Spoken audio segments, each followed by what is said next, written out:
The ways in which we lived prior to contact with the Spanish, Mexican, and U.S. government is what human rights looks like in our community for our Piyomish Liseño people.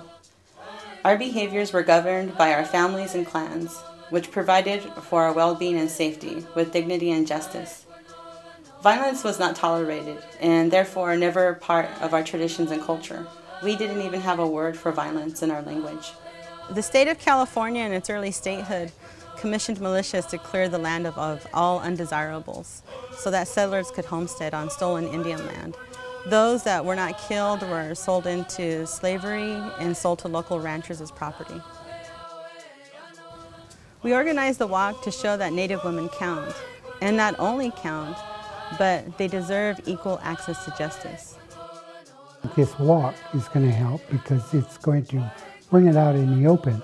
Some people say, oh, we don't have a problem with that. They're overlooking it. It's there, and they should look at it and try to educate others to understand that this is a problem and it needs to stop.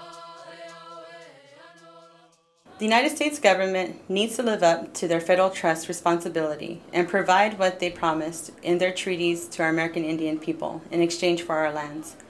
One of these promises was protection and equal access to justice. The United States government must hold states accountable who do not recognize tribal sovereignty or work cooperatively with tribal nations. United States leaders, such as the President and United States Attorney General, must give mutual respect to tribal nations and attend tribal consultations.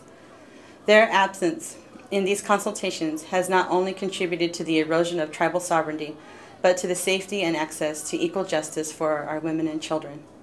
That stat is twice as high as any other group of women in America.